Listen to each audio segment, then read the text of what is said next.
এটাই হচ্ছে রিয়াজুল জান্নাত। এখানে চাইলেই যখন তখন ভিজিট করা সম্ভব না। এখানে আসতে হলে অ্যাপসের মাধ্যমে পারমিশন নিয়ে তারপরে আসতে হয়। আর পারমিশনটা তখনই পাওয়া যায় যখন ভিজিটিং স্লট খালি থাকে। আর ভিজিটিং স্লট খালি থাকার পরে আপনাকে যে সময়টা দেওয়া হবে তার ঠিক 30 মিনিটস পূর্বেই এখানে আসতে হবে। এই যে এখানে লাইন ধরে যাওয়া হচ্ছে এবং স্লিপার কাভার দেওয়া হচ্ছে, এগুলো হচ্ছে জুতো টুতো প্যাক করার জন্য।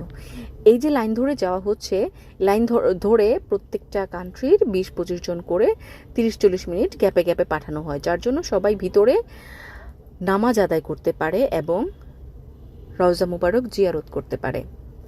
কিন্তু একটা সময় এটা ছিল না, খুব রাশ হতো, ধাক্কাধাক্কি হতো, অনেকে মারাও যেত এখানে।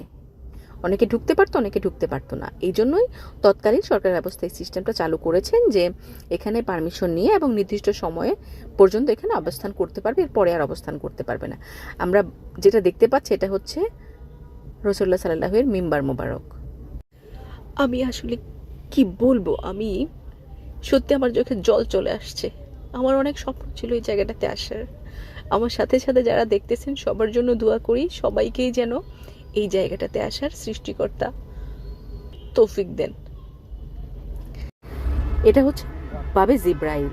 এই গেট দিয়ে জিব্রাইল আলাইহিস সালাম ওহী নিয়ে আসতেন। আর এটা হচ্ছে বাবে বেলাল।